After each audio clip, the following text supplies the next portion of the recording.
Oh, bonjour, je ne vous avais pas vu. Pourquoi je suis gênant comme ça en début de vidéo là? Y a pas à faire des trucs comme ça là.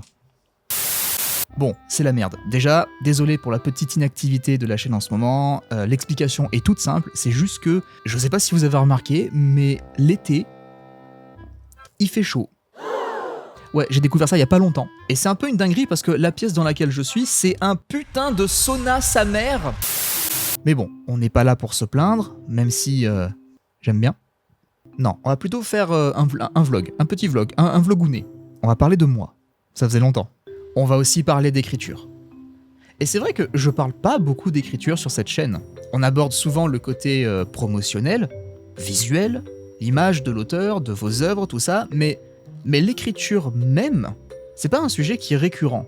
Et il y a une raison à cela, même plusieurs. Et ces raisons vont sûrement vous paraître absurdes, ou alors elles vont vous parler, mais j'ai envie d'avoir votre avis. J'ai envie de voir combien on est à être comme ça. Vous allez comprendre. Alors je préviens, cette vidéo va être extrêmement personnelle, je vais raconter ma vie, donc si vous n'avez pas envie d'écouter tout ça, allez ailleurs. Je ne vous en voudrais pas. Quant aux autres, merci. Merci de m'écouter, c'est très gentil. Abonnez-vous, si c'est pas déjà fait. J'en ai souvent parlé en live, et les viewers détestent que j'aborde ce sujet. Enfin, ils détestent plutôt la façon dont je me perçois en tant qu'écrivain. Mais en live, je sais pas m'exprimer, je m'exprime comme une bite, je dis beaucoup de merde, donc c'est pour ça que j'en fais une vidéo au calme, où je peux prendre mon temps pour réfléchir aux conneries qui me passent par la tête. Bref, le fait est que, au regard de tout ce que j'ai fait jusqu'à présent dans le domaine littéraire, même en ayant déjà publié 2 romans, ce qui est déjà... c'est bien, quand même pas mal, hein? Même un seul livre publié, en vrai, pour moi c'est déjà un achievement de ouf dans une vie. Et malgré ça, aujourd'hui encore, je n'arrive toujours pas à me considérer comme un écrivain. C'est une réalité que mon cerveau refuse d'intégrer, d'accepter. Pourtant, sur le papier, c'est écrit que je suis écrivain. C'est mon métier. J'ai mon entreprise, même si je gagne pas suffisamment de quoi en vivre pleinement, il y a quand même mon putain de nom sur les 2 bouquins publiés, sans compter les années d'écriture qui ont été nécessaires pour accoucher de ces 2-là. Non. Je ne suis pas écrivain. Auteur, oui. Je revendique sans problème la paternité de mes œuvres, y a pas de souci là-dessus, encore heureux tu me diras. Mais écrivain, le métier d'écrivain, non. Ça ne veut pas rentrer. Et dit comme ça, bon, ça peut paraître nul comme problème. Mais quand on y réfléchit, c'est un problème que beaucoup de personnes rencontrent dans la vie. Et c'est vrai qu'on n'en parle pas assez, ou du moins pas assez de manière vraiment sérieuse. C'est pourtant un problème qui est connu et qui fait d'assez gros dégâts, c'est le syndrome de l'imposteur. Qu'est-ce que le syndrome de l'imposteur, pour vous faire court? Eh bien Jamy, selon Wikipédia, les personnes atteintes du syndrome de l'imposteur expriment une forme de doute maladive qui consiste essentiellement à nier la propriété de tout accomplissement personnel. Ces personnes rejettent donc plus ou moins systématiquement le mérite lié à leur travail et attribuent le succès de leurs entreprises à des éléments qui leur sont extérieurs, la chance, leurs relations, des circonstances particulières. En gros, dans ta tête, peu importe les trucs oufissimes que t'accomplis dans ta vie, c'est pas grâce à toi. T'y es pour rien. Et ce qui est vicieux dans tout ça, c'est que les personnes atteintes du syndrome de l'imposteur nieront farouchement être atteintes de ce syndrome, parce que dans leur tête, en fait, tout va bien. C'est clair. Elles n'ont pas de talent. Et tout ce qu'elles réussissent, c'est le résultat d'un malentendu. Pour elles, c'est comme si elles avaient fait un cheat code, comme dans un jeu, pour arriver au niveau qu'elles voulaient. Cette vidéo a pour but de vous apporter mon témoignage, puisque j'ai mis énormément de temps à admettre que je souffrais de ce syndrome, et pas que pour ce qui est de l'écriture, parce que ça englobe en fait tout ce que tu fais dans ta vie, que ce soit tes relations privées, que tu penses ne pas mériter parce que tu crois que les gens ont une image biaisée de toi, ou bien sûr toutes tes activités professionnelles que tu affectionnes tant et dont tu es passionné, mais que tu penses ne pas mériter parce que tu es persuadé de n'avoir aucune compétence légitime dans un quelconque domaine, ce qui est faux. D'ailleurs, ce qui est drôle, c'est que l'effet inverse du syndrome de l'imposteur s'appelle l'effet Dunning-Kruger, où t'es persuadé de maîtriser ton sujet alors qu'en fait tu pues la merde, et t'es beaucoup trop incompétent pour te rendre compte de ta propre incompétence. C'est un délire le truc, c'est génial. Et ça, dans le monde du travail, là pour le coup, il y en a un paquet. Sur Twitter aussi d'ailleurs. Pour en revenir au syndrome de l'imposteur, on pourrait traduire ça par un giga manque de confiance en soi, d'estime de soi, et on pourrait saupoudrer le tout avec un bon complexe d'infériorité. Pour certains, c'est un peu plus léger que ça va peut-être concerner un domaine en particulier, mais ça reste assez rare, mais c'est déjà bien assez relou comme ça, croyez-moi. En ce qui me concerne, c'était pour tout. Absolument tout. Le moindre événement positif qui se produisait dans ma vie, dans mon intérêt, à tout moment je m'attendais à ce que ça se retourne contre moi. Parce que dans ma tête, je le méritais pas. Je n'avais pas suffisamment travaillé, fait d'efforts, pour que ça se produise de façon légitime. Pire, même, le syndrome de l'imposteur, chez moi, il se déclenchait avant même que les événements se produisent. Ce qui m'a coûté énormément d'opportunités professionnelles, mais aussi personnelles. Je vais surtout vous raconter mon expérience d'écrivain, puisque c'est mon activité actuelle que je pratique maintenant depuis quelques années, et accessoirement, c'est aussi la pire que j'ai pratiquée et vécue avec ce syndrome. Déjà, d'où vient le syndrome de l'imposteur ? Comment il débarque ? À quel moment dans ta vie tu te décides de lui ouvrir la porte et à quel moment ça commence à être le bordel ? Je pense que pour beaucoup d'entre nous, ça remonte à l'enfance, quelque chose comme ça. Et ça se déclare vraiment quand tu commences à faire tes premiers pas dans la vie active. En tout cas pour moi, ça a été le cas. Quand j'étais gosse, j'étais doué en rien. Du moins, je le pensais. Parce que c'est l'image que me renvoyait le système scolaire. J'étais un très mauvais élève, c'était très rare que j'obtienne la moyenne dans d'une quelconque matière. Et comme personne ne cherchait à s'occuper de moi à ce niveau-là, parce que j'étais transparent, ma personnalité faisait que j'étais invisible IRL, j'étais hyper effacé, mais moi dans ma tête c'est parce qu'il y avait rien à faire. J'étais nul, point. Donc j'ai mené toute ma scolarité comme ça jusqu'à la fin du collège, je suis allé au brevet, je l'ai raté évidemment, parce que je pensais que j'étais nul, et après ça, j'ai arrêté le tir. J'ai dit stop, l'école c'est bon, c'est pas pour moi, j'ai compris, je me casse, je vais faire autre chose. À 15 ans, je sors du système scolaire, je quitte le collège, pour me lancer dans ma passion qui est le monde du spectacle, où je me sens déjà un peu mieux. Et je me dis, bon, pas besoin de faire des maths, pas besoin de maîtriser la langue française, tout ce que j'ai à faire, c'est de monter sur scène. Pour ceux qui savent pas, je faisais des choses sur le thème de Michael Jackson. J'étais pas sosie, j'étais performeur. Et bref, ça je savais le faire. C'était une passion et c'était surtout un exutoire pour un introverti comme moi.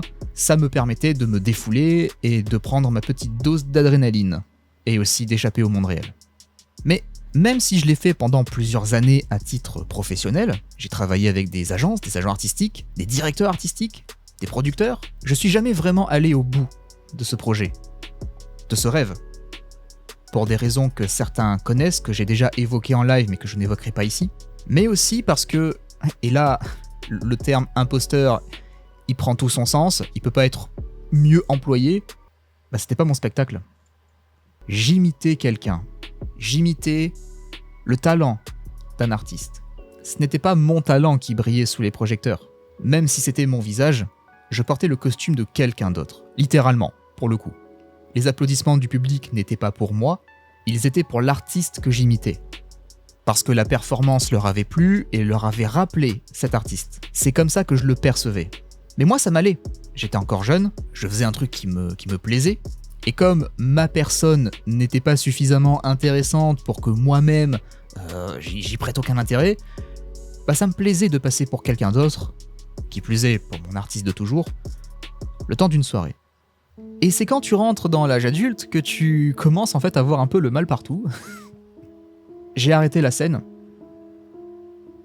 parce que pour moi j'avais aucun avenir là-dedans, même si je savais danser, que j'avais appris tout seul avec le reflet de ma fenêtre. Même si je savais occuper l'espace d'une scène, que je savais monter un spectacle de A à Z, animer la scène, la rendre vivante auprès du public.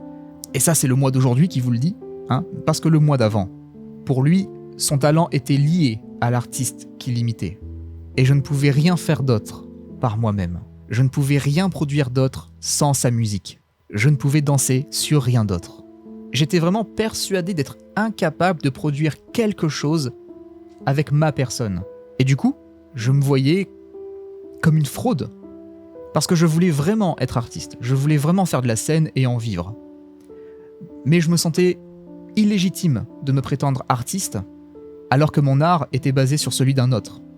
Même pas basé. C'était littéralement l'art de quelqu'un d'autre. Alors oui, vous allez me dire, oui mais les imitateurs sont aussi des artistes. C'est un métier. Oui, je suis d'accord, bien sûr. Mais à l'époque, je ne le voyais pas comme ça. Donc j'ai arrêté la scène. Parce que pour moi, la perspective d'en vivre pleinement, c'était mort. Dans ma tête, j'avais pas les compétences pour être un artiste de scène. Et je me suis dit, je fais quoi maintenant, vu que je sais rien faire tout seul?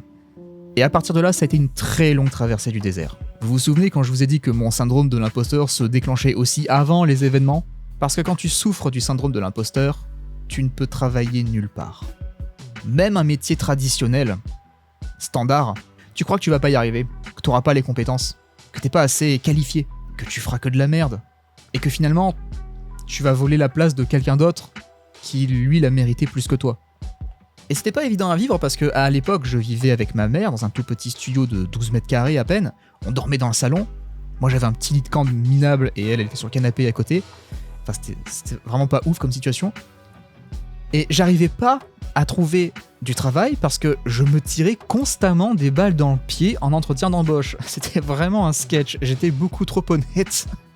Et c'était le même délire avec la mission locale quand elle me proposait des trucs, je disais mais je ne sais pas faire ça. Et dans ma tête, le fait de ne pas savoir le faire, ça voulait dire que j'étais incapable d'apprendre à le faire. C'est pas que je ne voulais pas de ces postes. Je les voulais, je voulais travailler, je voulais m'en sortir. Mais j'avais terriblement peur qu'on découvre qu'en fait j'étais nul pour ce travail et qu'on me vire, alors que j'avais même pas commencé, j'avais même pas postulé, mais je me projetais tellement que je voyais déjà le moment où les gens se rendraient compte que je suis incapable de tenir mon poste correctement. Et quand je parvenais à trouver du travail par miracle, je restais pas longtemps, parce que dès qu'on commençait à m'attribuer des responsabilités, je partais. Parce que dans ma tête, je savais que j'allais les décevoir, que je serais incapable de satisfaire leurs demandes. Et je préférais partir avant qu'on découvre la supercherie et que je me fasse humilier. C'est con comme raisonnement. C'est stupide. Mais c'est pour vous montrer à quel point ce syndrome peut vous pourrir la vie d'une manière assez violente pour rien. Parce que les compétences, vous les avez. Ou vous pouvez les avoir. Et qu'en est-il maintenant ? Je vous ai dit que cette vidéo allait parler d'écriture. Aujourd'hui, je suis écrivain. J'aime ça. Mais comment je vis le truc ? Oh bordel, c'était pas facile, hein. Ça l'est toujours pas, tu me diras, mais bordel de merde dans quoi je me suis lancé. Alors, l'écriture du bouquin en lui-même, ça allait. J'avais conscience de mes faiblesses, pour le coup, à l'époque. Et j'avais alors ressorti tous les vieux cours de français que je n'avais jamais écoutés. Et j'ai tout repris à zéro. Mon niveau était pas catastrophique, mais il était pas ouf, quoi. Pas suffisant pour écrire un livre. L'écriture, c'était une activité solo, donc il y avait personne autour de moi, et je vivais mon histoire. J'étais bien, et aussi ça me permettait de m'évader. Et puis je pensais pas encore à la publication et tout le bordel, juste je me faisais kiffer. Et puis quand le grand jour est arrivé, quand j'avais enfin fini d'écrire mon premier tome, j'ai dû décider de ce que j'allais faire. Est-ce que j'aurais les couilles de le publier ? Alors au début, je voulais aller en maison d'édition. Mais je me suis dit, Michael, enfin ça va pas ou quoi, t'as bu ? Tu te prends pour qui ? Dans quel monde une structure littéraire professionnelle va vouloir de toi ? Toi qui sors de nulle part, qui n'a jamais eu un seul pied dans ce milieu et qui n'a jamais été intéressé avant par ce milieu. Et c'est là que j'ai découvert l'auto-édition. Un concept incroyable pour notre époque, encore aujourd'hui, qui est de plus en plus démocratisé et professionnalisé. Sur le papier, c'est génial, t'es le patron, tu décides de tout, et personne te fait chier. Donc moi, qui déteste viscéralement le travail collectif en entreprise, c'est parfait. Je suis tout seul. Mais l'auto-édition, ce n'est pas facile. C'est plus facile de se faire éditer par une maison d'édition que de réussir en auto-édition. Et ça, c'est une donnée que peu de gens prennent en compte. L'auto-édition n'est pas un choix de facilité, contrairement à ce qu'on pourrait penser. Oui, tu vas publier ton bouquin. Ça, c'est sûr à 100%, il sera disponible. Est-ce que tu vas faire des ventes ? Et là, je parle de vraies ventes, pas les ventes à maman, papa, les cousins, les potos. Là, c'est moins sûr. Et quand j'ai compris que l'auto-édition nécessitait énormément de compétences diverses et variées et pas forcément liées à l'édition en elle-même, je me suis dit, bon, ce projet compte pour moi. Cette histoire que je suis en train d'écrire, Qu'elle plaise ou non à la majorité, elle me tient à cœur. Elle m'a permis de m'évader énormément quand j'allais pas bien. Ma mère m'a beaucoup encouragé dans ce projet malgré les galères qu'on vivait à l'époque. Je me dois de le faire. Même si je me casse la gueule, ce serait un immense gâchis de pas avoir essayé. Et en voyant cette montagne de travail à escalader qui m'attendait, pour la première fois de ma vie, je ne me suis pas dit « je ne vais pas y arriver ». Au contraire, je me suis fait la promesse, non seulement d'y arriver, mais surtout d'y arriver tout seul, comme un grand, sans l'aide de personne. Je voulais me prouver que j'étais capable de le faire. C'était important pour moi. Alors j'ai dit fuck à toutes mes angoisses, à mon putain de syndrome de l'imposteur, et je me suis formé, tous les jours, à l'auto-édition. J'apprenais le marketing, j'apprenais la com, les réseaux sociaux, je m'entraînais à faire des visuels promotionnels, des vidéos promotionnelles, je commençais à mettre en place une stratégie de vente pour attirer des lecteurs, pour mettre en avant mon histoire. J'ai pas lâché. J'ai charbonné de ouf. C'était devenu le projet de ma vie. Et je parle pas du bouquin. Qu'il ait du succès ou pas, au final c'est pas ça qui me motivait vraiment. C'était d'arriver à apprendre toutes ces compétences, tout seul, comme un grand. Juste avec mon ordinateur, et arriver à les maîtriser et à les utiliser dans un cadre professionnel. Et j'insistais vraiment sur le fait de ne pas me faire aider. Je voulais y arriver seul, sinon ça n'avait aucun intérêt. Aujourd'hui, j'ai réussi à me prouver à moi-même que j'étais capable de faire des choses, que j'étais pas si stupide que je le pensais. Et c'est pour ça aujourd'hui que je continue de faire les choses moi-même, de m'occuper de mon business tout seul, que je refuse la plupart du temps de travailler avec des collègues, que je fais tout dans mon coin en scred. C'est pas parce que je me sens plus pissé et que je les méprise. C'est une histoire d'ego, bien sûr. Mais c'est aussi l'histoire du petit Michael qui, toute sa vie, pensait qu'il était incapable de faire quoi que ce soit par lui-même. Ça a toujours été faux. Mais je le savais pas. Est-ce que, du coup, ça veut dire qu'aujourd'hui je suis guéri de mon syndrome de l'imposteur ? Non. C'est mieux qu'avant. Bien sûr. Heureusement. Je vous ai dit au début que je me considérais pas comme un écrivain. Ça, c'est vrai. C'est encore vrai. J'ai rien à foutre dans ce milieu. J'y connais rien. J'ai pas grandi là-dedans, j'ai pas évolué là-dedans. Je suis pas non plus un gros lecteur. Et comme pour la scène, je me sens à nouveau comme une fraude.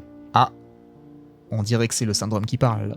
Mais malgré ça, malgré ce sentiment de ne pas mériter ma place dans ce milieu, dans cette communauté, je sais que j'abandonnerai pas. Même si le syndrome veut que je le fasse, m'encourage à le faire tous les jours sans exception, j'ai réussi à me prouver que j'étais pas le demeuré que je pensais être depuis des années. Ça reste quand même un combat mental perpétuel que je mène tous les jours pour rester ici, pour continuer à vous divertir, à vous proposer du contenu qu'on ne retrouve pas ailleurs, dit poids littéraire, de vous retrouver en live le soir pour partager un moment avec vous. Donc, si vous souffrez du syndrome de l'imposteur, ça veut dire qu'une seule chose. Vous pouvez être fier de vous. Parce que ça veut dire que vous êtes capable de faire de grandes choses. Ça vous fait juste peur. Mais vous en êtes capable. Cette vidéo est très longue, non ? Et si on arrêtait ? Parce que je suis en train de penser au montage là, et l'idée de monter dans une chaleur de l'enfer, c'est pas très excitant, hein. N'hésitez pas à raconter votre expérience et vos anecdotes dans l'espace commentaire. Si vous avez vécu ou si vous vivez encore ce fléau, n'hésitez pas à nous partager ça. Quant à moi, je vous retrouve en live très bientôt sur Twitch. D'ici là, prenez soin de vous. Des bisous. Ciao.